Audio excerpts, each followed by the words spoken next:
जो उस वक्त के आर्मी चीफ थे जनरल बाजवा, उनके और उनके ख़ानदान के असासों के मतलब वो बुनियादी तौर पे ख़बर थी। FIA ने मुझ पे एक इल्ज़ाम ये लगाया है कि मैंने रिश्वत दे के FBR के बंदों से ये डाटा निकलवाया। मैं उस अपने रूममेट को भी कह रहा था कि यार मेरी मंजिल का मुझे कोई पता नहीं, कोई सेफ़ हाउस है या कोई दफ्तर है या पता नहीं कहाँ है, वापस आना भी है या नहीं आना। इन्होंने जो करना वो तो उन्होंने कर लिया, तुझे ये आगे जाके छोड़ देंगे, तूने करना क्या है। मैंने कहा तुमने ये करना है कि जो ही ये तुम्हें जिस जगह पे जिस पॉइंट पे छोड़ेंगे तुम एक नंबर याद कर लो।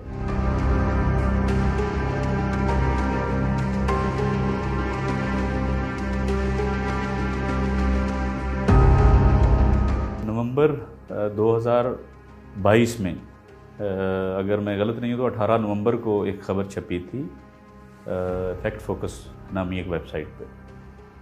और जब वो स्टोरी छपी तो उसमें उसका जो बुनियादी कंटेंट था वो ये था कि जो उस वक्त के आर्मी चीफ थे जनरल बाजवा, उनके और उनके ख़ानदान के असासों के मतलब वो बुनियादी तौर पे ख़बर थी, और जिसमें ये दावा किया गया था कि उनके जो असासे हैं जब से वो आर्मी चीफ बने हैं 2016 से 2022 तक 6 सालों में तकरीबन वो 12 से 13 अरब रुपए के जो असासों के वो मालिक बन गए। तो ये ख़बर बुनियादी तौर पे थी, और उसमें जो वेबसाइट ने जो उनके टैक्स की जो डिटेल थी वो भी उन्होंने शाया कर दी अपनी वेबसाइट पे। तो जब वो उन्होंने वेबसाइट पे वो सारी चीज़ें शाया कर दी, खबर छप गई, तो पूरे मुल्क में जो है वो एक बहुत रिएक्शन आया इस पे, बहुत सी बातचीत शुरू हो गई, डिस्कशन शुरू हो गई।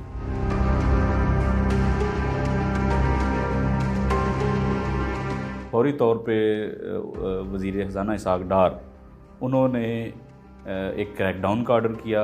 उन्होंने FBR को कहा कि आप इन्वेस्टिगेट करें किस तरीके से जो सिटिंग आर्मी चीफ़ है उसके असासे जो हैं या उसके रिटर्न की जो डिटेल है, ये कैसे डॉक्यूमेंट जो हैं वो बाहर निकल गए, किस तरह से ये लीक हो गए।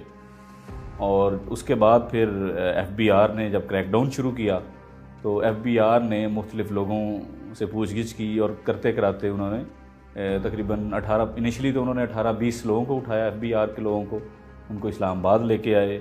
उसमें FBR के साथ साथ हमारे दीगर अदारे जो हैं सिक्योरिटी के, वो भी उनसे तफ्तीश करते रहे। और उसके बाद करते कराते उन्होंने को 3-4 ऐसे बंदों को उन्होंने आइडेंटिफाई किया कि इनकी एक्सेस थी उन रिटर्न्स तक, और शायद इन्होंने ही आगे जाके वो चीज़ें वहाँ से निकाली और आगे किसी को दी। तो जब इनिशियल इन्वेस्टिगेशन FBR की कंप्लीट होती है तो उन्होंने अपने अपने बंदे आइडेंटिफाई जब कर लिए कि ये वो 2-4 बंदे हैं जिनकी एक्सेस थी और हमें शक है कि शायद इन्होंने ही आगे वो डाटा किसी को दिया भी है, जर्नलिस्ट को, तो उन्होंने उन बंदों के ख़िलाफ़ एक पूरी दरख्वास्त बना के, कंप्लेंट बना के FIA को दे दी। FIA ने फिर उस पर एक FIR दर्ज की 15 दिसंबर 2022 को। तो जब 15 दिसंबर 2022 को FIR दर्ज हुई तो उसमें FBR के 3 लोग जो थे वो उसमें नॉमिनेट हुए, और उनसे तफ्तीश जो है फर्दर क्रिमिनल जो इन्वेस्टिगेशन है वो शुरू हो गई।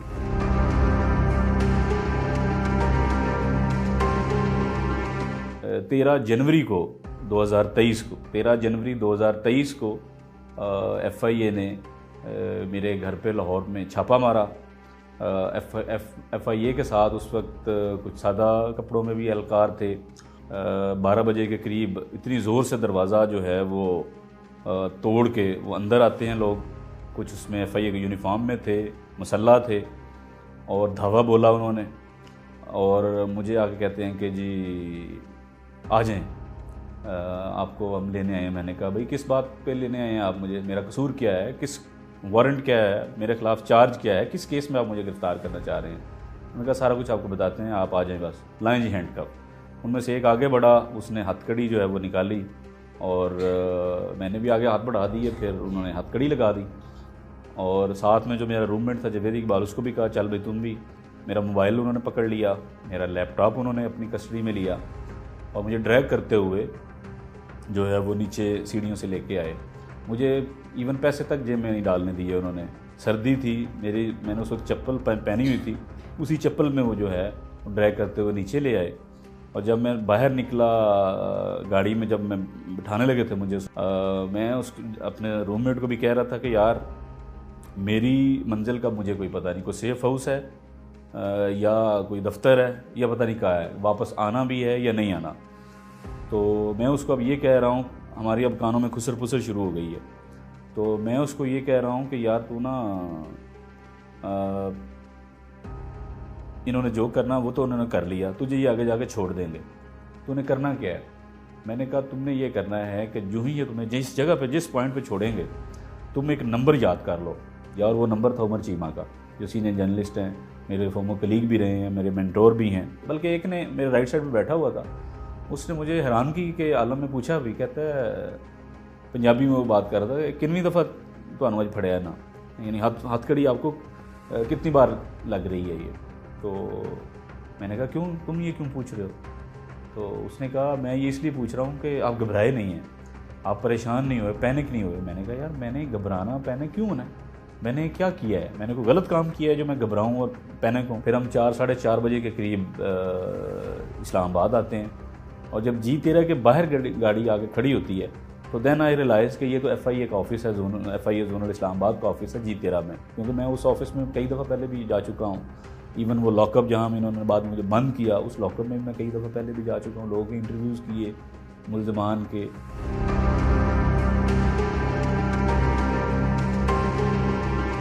FIA ने मुझ पे एक इल्ज़ाम ये लगाया है कि मैंने रिश्वत दे के FBR के बंदों से ये डाटा निकलवाया है। दूसरा इल्ज़ाम FIA ने मुझ पे ये लगाया है कि मैंने वो जो डाटा है, जो टैक्स डिटेल हैं, वो फैक्ट फोकस को जो है वो दी।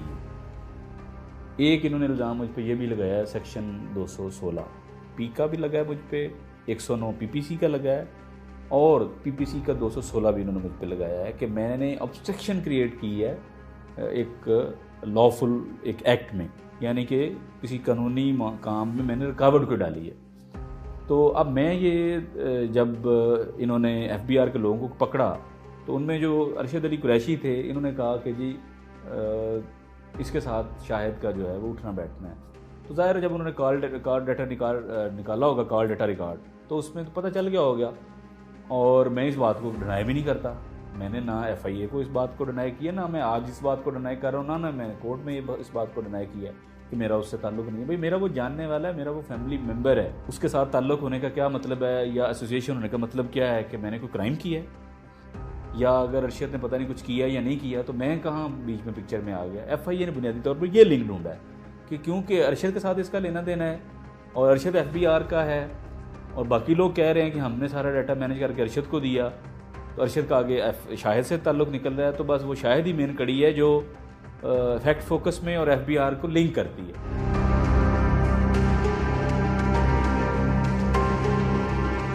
जब मुझे वो लेके आ जाते हैं FIA के जोनल ऑफिस में, कड़ी लगी है मुझे, और मुझे उस कमरे में जाके उन्होंने कुर्सी पे बिठाया, साथ में जवेद इकबाल उसको भी बिठा दिया उन्होंने, रास्ते में नहीं उतारा उसको, और वहाँ पूछगिछ शुरू हो गई रास्ते में भी, बल्कि ये मुझसे पूछते रहे कि पासवर्ड दो अपना ना, लैपटॉप का और मोबाइल का।